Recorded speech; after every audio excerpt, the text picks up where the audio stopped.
Halo, kembali lagi dengan Kang Ledeng di acara Tukang Ledeng Show.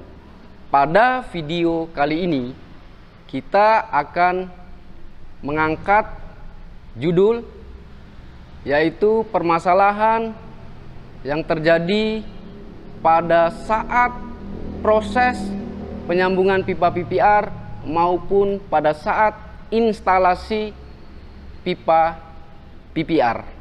Mau tahu untuk kelanjutannya, sahabat Kang Ledeng seluruh Indonesia? Yuk, simak yuk.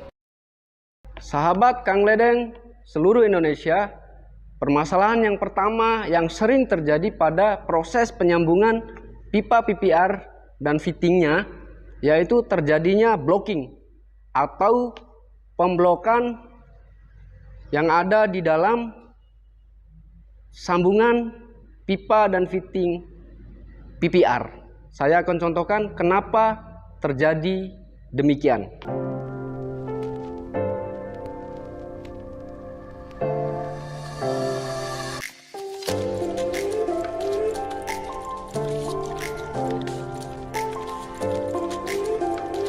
Inilah hasil sambungan pipa PPR dan fittingnya ya. Sekilas kita lihat dari luar, lumayan rapi ya, terlihat rapi kita dari luar, tapi kita akan lihat di bagian dalamnya. Ini sahabat Kang Ledeng seluruh Indonesia, saya akan potong ya hasil sambungannya. Ini kita lihat bareng-bareng ya sahabat Kang Ledeng seluruh Indonesia, hasil sambungannya yang saya contohkan tadi.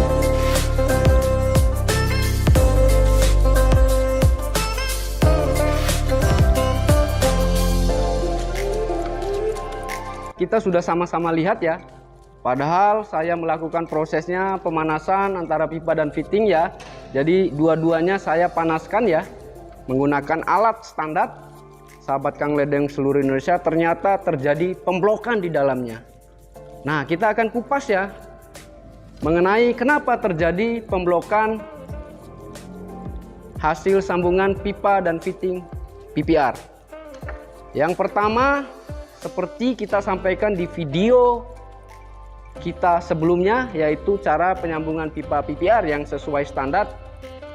Pada proses penyambungan, hal yang pertama dilakukan adalah demarking. Jadi pada bagian fitting sudah ada penanda batas masuknya pipa ke dalam fitting. Nah, pada uji coba yang saya lakukan tadi, saya tidak memberi tanda atau tidak memarking pipa PPR, sehingga pada saat penyambungan saya tidak mengetahui batas masuknya pipa ke dalam fitting, sehingga terjadi pemblokan di dalamnya. Dan ini sahabat Kang Ledeng seluruh Indonesia, kalau kita tes tekan atau pengujian komisioning, tidak akan terjadi kebocoran di dalam sambungan ini. Tapi begitu kita melakukan tes fungsi, maka air sahabat Kang Ledeng seluruh Indonesia atau debit airnya tidak akan mengalir karena diakibatkan oleh pemblokan antara pipa dan fitting. Sahabat Kang Ledeng seluruh Indonesia, permasalahan yang kedua yaitu tidak mengetahui ya waktu pemanasan pipa PPR. Nah, kita akan ingatkan lagi sahabat Kang Ledeng seluruh Indonesia, waktu pemanasan pipa PPR berdasarkan diameter pipa. Ini tabel waktu pemanasan pipa PPR. Sahabat Kang Ledeng seluruh Indonesia, pada tabel ini adalah tabel waktu pemanasan penyambungan pipa PPR. Nah, yang saya contohkan di kasus ini sahabat Kang Ledeng seluruh Indonesia, yaitu pipa PPR dengan diameter 20 mm. Pada tabel ini terlihat panjang pipa minimum. Ini maksudnya adalah panjang marking di pipa, walaupun di fitting sudah kami cantumkan ya, ada garis marking di fitting. Nah, di tabel ini panjang minimum pipa yang masuk ya ke dalam fitting yaitu sepanjang 14 mm. Terus yang kedua, waktu pemanasan. Pada kolom ketiga ini, waktu pemanasan sangat singkat, sahabat Kang Ledeng seluruh Indonesia. Dalam hal ini, pipa PPR dengan diameter 20 mili, waktu pemanasannya adalah 5 detik. Jika lebih dari 5 detik, maka bisa dipastikan hasil sambungan pipa dan fitting sahabat Kang Ledeng seluruh Indonesia akan terjadi blocking. Karena waktu pemanasannya melebihi dari standar yang ditetapkan. Sahabat Kang Ledeng seluruh Indonesia, permasalahan yang ketiga adalah pipa PPR-nya terkena paku atau bor. Ini contohnya.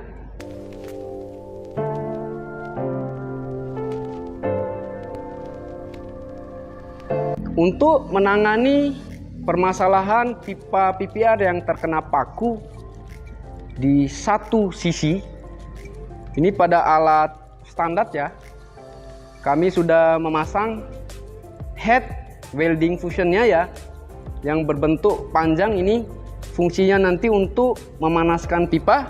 Di bagian kiri ada head welding ya, untuk memanaskan bahan tambal. Nah, saya akan contohkan sahabat Kang Ledeng seluruh Indonesia. Ini pakunya saya cabut. Langkah pertama sebelum kita melakukan proses penambalan ya, kita akan ukur bahan tambalnya harus sesuai dengan tebal pipa.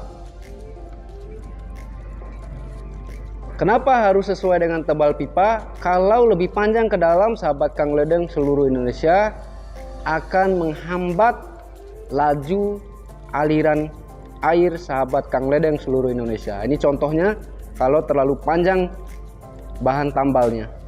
Jadi memang harus di marking sesuai dengan ketebalan material pipanya.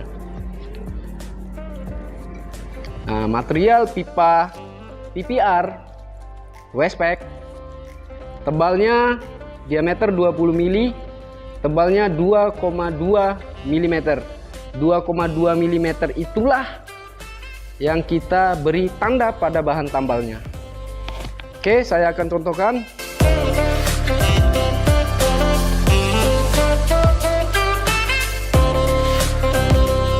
Pipa berada di area teflon ya, yang berbentuk panjang ini ya. Karena ini fungsinya untuk memanaskan bagian pipa yang terkena paku. Sahabat Kang Ledeng seluruh Indonesia, proses penambalan pipa PPR yang terkena paku sudah selesai. Nah, tinggal langkah selanjutnya kita merapikan ya bahan tambalnya sesuai dengan bentuk pipanya ya. Jika pipa PPR terkena paku dan tembus sampai ke bagian dalam ya, atau bagian bawah yang saya tunjukkan ini, maka menggunakan bahan tambal tadi tidak akan mungkin dilakukan.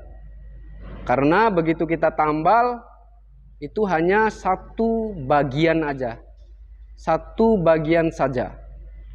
Maka rekomendasi kami, kalau terjadi hal seperti ini, maka harus menggunakan fitting shock.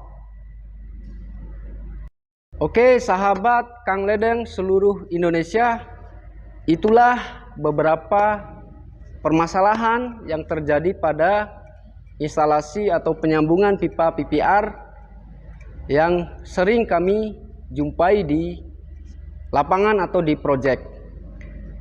Jangan lupa sahabat Kang Ledeng seluruh Indonesia, dukung channel ini, channel Westpac Training Center, dengan cara like, comment, share, and subscribe. Dan jangan lupa juga saksikan episode ke-19 dengan judul Cara Penyambungan Pipa HDPE dengan menggunakan sistem Butt Fusion. Jika ada pertanyaan, silakan hubungi nomor telepon dan email di bawah ini. Salam Tukang Ledeng Indonesia. Brrr.